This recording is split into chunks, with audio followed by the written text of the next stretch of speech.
One day সিরিজের ২ match শেষ, টি-20-র জন্য দলও ঘোষণা করা হয়ে গেছে। নাহিদ রানা, মোস্তাফিজের কেউই নেই ২ ম্যাচে।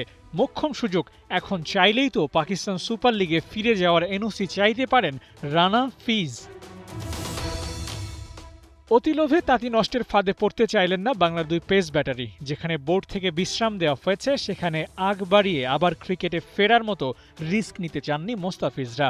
এমনিতেই ফিজের ইনজুরি কনসার্ন, তার উপর ফ্র্যাঞ্চাইজি ক্রিকেটের ধকল, এসব ম্যানেজ করা কঠিন। তাই ফিট হয়ে উঠলেও পিএসএল এ ফেরত যাওয়ার কথা ভাবছেন না। এখন পর্যন্ত বোর্ডের কাছে চাননি কোনো নো অবজেকশন সার্টিফিকেট। নাহিদ রানার গতিতে নিউজিল্যান্ড কেঁপেছে। পাকিস্তান টু বাংলাদেশ করার পর বেশ ধকল গেছে টাইগার স্পিড স্টারের ওপর দিয়ে। তাই নির্বাচকরা ভেবেছে একটা ব্রেক দেওয়া উচিত। তাই টি-20 সিরিজের প্রথম ২ ম্যাচের স্কোয়াডে ওর নাম নেই। বিশ্রামী যেহেতু দেওয়া হয়েছে, সেহেতু খেলাটা চালিয়ে যাওয়ার কোনো মানেও নেই। তাই পাকিস্তান সুপার লিগে যাওয়ার জন্য এনওসিটাও চাননি নাহিদ রানা। পেশোয়ার জালমি আছে দুর্দান্ত ফর্মে, নিশ্চিতভাবে শিরোপার ফাইটে ওরাই এগিয়ে। আর সেখানে নাহিদ রানা থাকলে বাবরের জন্য কাজটা হতো সহজ। ডিমান্ড থাকার পরেও নাহিদ রানা চাইলেন না এনওসি। পেসার বলে কথা, একটু বাড়তি সতর্ক ওকে যে থাকতেই হচ্ছে।